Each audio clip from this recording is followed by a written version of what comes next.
ಕಲ್ಯಾಣಾದ್ಭುತಗಾತ್ರಾಯ ಕಾಮಿತಾರ್ಥಪ್ರದಾಯನೆ ಶ್ರೀಮದ್ ವೆಂಕಟನಾಥಾಯ ಶ್ರೀನಿವಾಸಾಯ ಮಂಗಲ.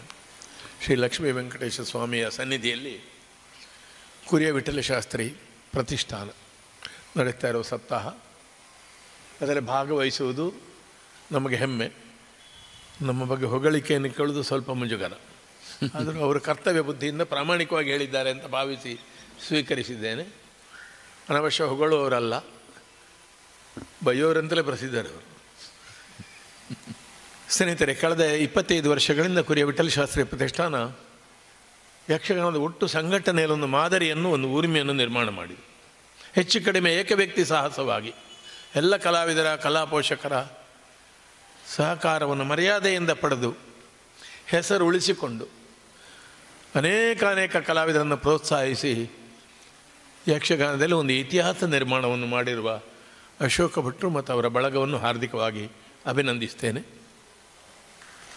100ಕ್ಕೂ ಮಿಕ್ಕಿದ ಸನ್ಮಾನಗಳು, ಕಲಾ ಸನ್ಮಾನ, ದೀಪಸ್ತಂಭ ಸನ್ಮಾನ, ಬರೀ ಯಕ್ಷಗಾನ ಅಲ್ಲ, ಸಾಮಾಜಿಕ ಚಟುವಟಿಕೆ, ಸೋಷಿಯಲ್ ವರ್ಕ್, ವೆಲ್ಫೇರ್ ಪ್ರೋಗ್ರಾಮ್, ಇಂಥದ್ದಕ್ಕೆ ಕೂಡ ಅವರು ಮನ್ನಣೆಯನ್ನು ಕೊಟ್ಟಿದ್ದಾರೆ.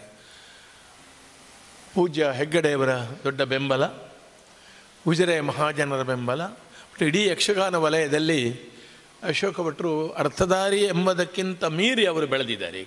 ಒಬ್ಬ ಕನ್ಸಲ್ಟೆಂಟು, ವ್ಯವಸ್ಥಾಪಕ, ಮೇಳಗಳ ಒಳ ಹೊರಗು. ರಿಜಿಸ್ಟ್ರೇಷನ್ ಮಾಡಿದರೆ ಒಂದು ಮೇಳದ ಯಜಮಾನಿಕೆ ಮೇಲೆ PhD ಮಾಡ್ಯಾರು ಅವರು. ಆದರೆ ಅವರು ಬರೆದದನ್ನೇ ಎಡಿಟ್ ಮಾಡಬೇಕಾದೀತು ಮಾತ್ರ, PhD ಸಿಕ್ಕಬೇಕಾದ್ರೆ. ಅಷ್ಟು ವಿಷಯಗಳಿದೆ ಅವರಲ್ಲಿ. ತುಂಬ ಸಮರ್ಥನಾಗಿ ಕಿಸೆಯಲ್ಲಿ ಬಹುಶಃ 50 ರೂಪಾಯಿ ನೋಟ್ ಇಟ್ಕೊಂಡು ಉಜಿರೆಗೆ ಬಂದದ್ದವರು, ನೇರೊಳ್ಳಿಂದ 25 ಅಲ್ಲಿ ವ್ಯಾಪಾರ ಮಾಡಿ ಪುಸ್ತಕ ಅರೇಂಜ್ಮೆಂಟು. ಆದರೆ ಆ ಮೊದಲಿನ 5-10 ವರ್ಷ ದೊಡ್ಡ ಅನುಭವ ಸಿಕ್ಕಿತ್ತು ಅವರಿಗೆ. ಸಮಾರಂಭಗಳ ವ್ಯವಸ್ಥೆ ಉಂಟಲ್ಲ, ದೊಡ್ಡ ಅನುಭವ ಕೊಡ್ತದೆ ಮನುಷ್ಯನಿಗೆ. ನಾನು ಅದರಲ್ಲಿ ಸ್ವಲ್ಪ ದುಡಿದವನಾದ್ದರಿಂದ ಅಲ್ಲಿಂದ ಯಕ್ಷಗಾನದ ಒಬ್ಬ ಉತ್ತಮ ಕಲಾವಿದನಾಗಿ ತೆಂಕು ಬಡಗಿನಲ್ಲಿ ದೊಡ್ಡ ಹೆಸರು ಗಳಿಸಿದ ಅರ್ಥಧಾರಿ ಮತ್ತು ವಾಕ್ಪ್ರಧಾನವಾದ ವೇಷಗಳಿಗೆ ಇವತ್ತಿಗೂ ಡಿಮಾಂಡು. ತಿರುಗಾಟಕ್ಕೆ ಹೋಗೋ ಮನೋಧರ್ಮ ಈಗ ಇಲ್ಲ ಅವರಲ್ಲಿ. ತುಂಬ ಜನರು ಕಳೆದ ವರ್ಷ ಬಡಗಿನವರೇ ಕರೆದಿದ್ದಾರೆ, ದೊಡ್ಡ ಕೊಡುಗೆ ಕೊಟ್ಟಿದ್ದಾರೆ. ಆಫರ್ ಇರುವಾಗ ವಿಡ್ರಾ ಮಾಡುವುದು ಒಂದು ದೊಡ್ಡ ಸಂಯಮವೇ. ನಾನು ಅತಿಥಿ ಕಲಾವಿದನಾಗಿ ಹೋಗ್ತಾನೆ, ನನ್ನ ಸಂಘಟನೆ ಉಂಟು ಅಂತ ಹೇಳಿದವರು. ಹಲವು ಸಪ್ತಾಹಗಳು, ಸನ್ಮಾನಗಳು, ಗುಣಮಟ್ಟದ ಕಾರ್ಯಕ್ರಮಗಳು. ಇದಕ್ಕಾಗಿ ಕುರಿಯ ವಿಠಲ ಶಾಸ್ತ್ರಿಗಳ ಆತ್ಮ ಇಲ್ಲಿ ಸುಳಿದಾಡ್ತಾ ಇದ್ದೇ ಇದೆ. ಅವರು ಸಂತೋಷಪಟ್ಟರು, ಯಾಕಂದರೆ ಯಜಮಾನಿಕೆ ಮತ್ತು ಕಲಾವಿದತ್ವದಲ್ಲಿ ಒಂದು ದೊಡ್ಡ ಮಾಡೆಲ್ ಅವರು. ಸ್ಟ್ಯಾಂಡರ್ಡ್ ಅಂದರೆ above standard class by himself, ಅದು ಕಟ್ ಅಬೌವ್ ಕ್ಲಾಸ್. ಅವರ ಅಭಿನಯದಲ್ಲಿಯೂ, ಯಜಮಾನಿಕೆಯಲ್ಲಿಯೂ, ವ್ಯಕ್ತಿತ್ವದಲ್ಲಿಯೂ ಅದು ಎಲ್ಲರಿಗಿಂತ ಬೇರೆ ಎದ್ದು ನಿಲ್ಲುವರು. ಅವರ ಆತ್ಮಕ್ಕೆ, ಅವರ ಅಭಿಮಾನಿಗಳಿಗೆ ಸಂತೋಷವಾದೀತು. ಒಬ್ಬನ ಹೆಸರಿನಲ್ಲಿ ಮಾಡುವುದಿದ್ದರೆ ಕೆಲವು ಕಡೆ ಸ್ಮರಣೆ, ಸ್ಮಾರಕ ಕಾರ್ಯಕ್ರಮಗಳೆಲ್ಲ ಆಗಿ ಅದು ಆ ವ್ಯಕ್ತಿಗೆ ಯೋಗ್ಯವಾಗಿರುವುದಿಲ್ಲ, ಉದ್ದೇಶ ಒಳ್ಳೆದಿದ್ದರೂ ಕೂಡ. ಇದು ಆ ವ್ಯಕ್ತಿಯ ವ್ಯಕ್ತಿತ್ವವನ್ನು ಪ್ರಕಾಶಿಸುವ ಹಾಗೆ ಮಾಡ್ತದೆ. ಅದಕ್ಕಾಗಿ ನಾನು ಈ ಪ್ರತಿಷ್ಠಾನದ ವಿಶೇಷವಾದ ಕೆಲಸವನ್ನು, ಅವರನ್ನು, ಅವರ ಪ್ರೋತ್ಸಾಹಕರನ್ನು ಅಭಿವಂದಿಸಿ, ಇನ್ನು ಬಹುಕಾಲ ಈ ಕಾಯಕ ನಡೀತಾ ಇರಲಿ ಯಕ್ಷಗಾನಕ್ಕೆ. ಯಕ್ಷಗಾನದಲ್ಲಿ ಸಮೃದ್ಧಿ ಕಾಣುತ್ತದೆ, ಆದರೆ ಸೇಫಾಗಿಲ್ಲ ಯಕ್ಷಗಾನ. ಕ್ರೈಸಿಸ್ ಇದೆ ಯಕ್ಷಗಾನದಲ್ಲಿ. ಯಕ್ಷಗಾನದ ವ್ಯವಸಾಯ, ಯಕ್ಷಗಾನದ ಸಂಘಟನೆ, ಹಳ್ಳಿಗಳ ಬದುಕು ಬದಲಾಗ್ತಾ ಇದೆ.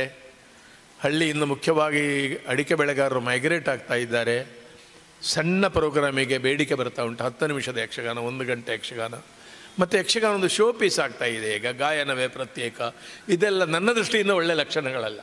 ಈ ಮಧ್ಯೆ ಸಾಂಪ್ರದಾಯಿಕ ಯಕ್ಷಗಾನವನ್ನು ಹೊಸ ಪ್ಯಾಕೇಜಿಂಗ್ ಕೊಟ್ಟು ಮಂಡಿಸಬೇಕಾದ ಒಂದು ದೊಡ್ಡ ಅಗತ್ಯ ಇದೆ. ಆ ಕೆಲಸಕ್ಕೊಂದು ಮಾದರಿ ಹುಡುಕುವುದಿದ್ದರೆ ಅದು ಅಶೋಕ ಭಟ್ರು ಅದನ್ನು ಮಾಡಿದ್ದಾರೆ.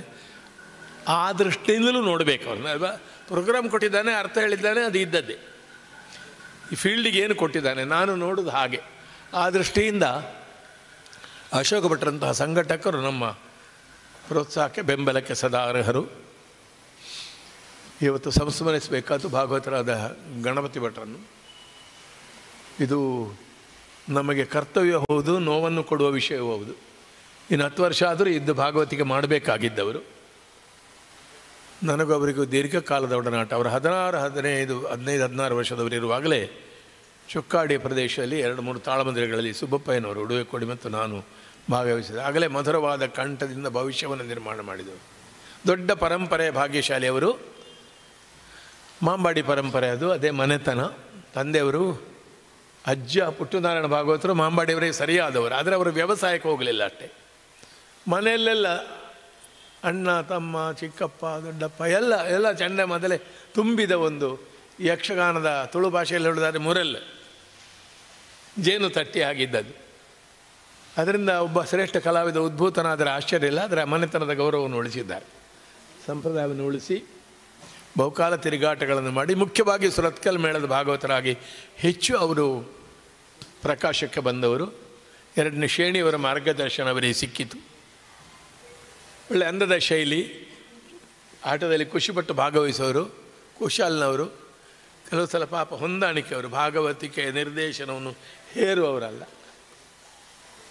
ಎಲ್ಲ ಕಲಾವಿದರೊಂದಿಗೆ ಎಲ್ಲರೊಡನೆ ಒಂದಾಗಿಕೊಂಡು ಇದ್ದವರು. ಒಳ್ಳೆ ಆತಿಥೇಯ ಅವರ ಮನೆತನದವರು, ಅವರ ಮಕ್ಕಳು. ಇಡೀ ಮಾಂಬಾಡಿ ಪದ್ಯಾಣ ಮನೆತನದ ಸಹವಾಸ ಎನ್ನುವುದು ಖುಷಿಯ ವಿಷಯ.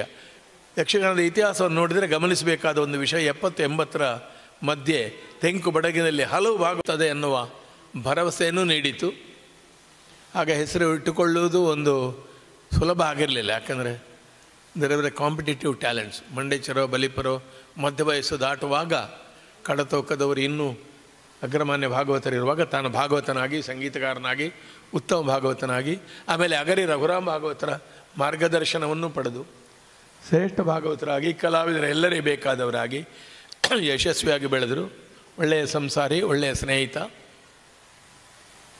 ನಮ್ಮ ದೃಷ್ಟಿಯಿಂದ ಒಂದು ಕೊರತೆ, ಇನ್ನು 4-6 ವರ್ಷ ಬದುಕಬೇಕಾಗಿತ್ತವರು. ಅಂಥವ್ರನ್ನು ಕಳ್ಕೊಂಡಿದ್ದೇವೆ. ಅವರನ್ನು ಸಂಸ್ಮರಿಸಿ ಈ ಸಪ್ತಾಹ ನಡೆಸ್ತಾ ಇರೋದು ಕೂಡ, ಹಾಗೊಂದು ನಡೆಸಬೇಕು ಅಂತ ಕಾಣುವುದು, ಹಾಗಿದ್ದ ವ್ಯಕ್ತಿಗಳಿರುವುದು ಕೂಡ ಆ ವ್ಯಕ್ತಿಯ ಪುಣ್ಯವೇ. ಅವರ ಸ್ಮೃತಿಗೆ ಗೌರವವನ್ನು ಸಲ್ಲಿಸಿ ಪದ್ಯಾಣ ಮನೆತನದ ಮತ್ತು ಪದ್ಯಾಣ ಗಣಪಣ್ಣನ ಚೈತನ್ಯ ಯಾವಾಗಲೂ ಪದ್ಯಾಣತನ ವ್ಯಕ್ತಿತ್ವದಲ್ಲಿಯೂ ಕಲೆಯಲ್ಲಿಯೂ ಜೀವಂತವಾಗಿರಲಿ ಅಂತ ಹಾರೈಸ್ತೇನೆ. ಸ್ವಸ್ತಿ. ನಿಖರ ಸುದ್ದಿ, ಸದಭಿರುಚಿಯ ಕಾರ್ಯಕ್ರಮ. ನೀವು ನೋಡ್ತಾ ಇದ್ದೀರಾ ಕಹಳೆ ನ್ಯೂಸ್, ಸಮಾಜದ ಜಾಗೃತಿಗಾಗಿ ವಸ್ತುನಿಷ್ಠ ವರದಿ.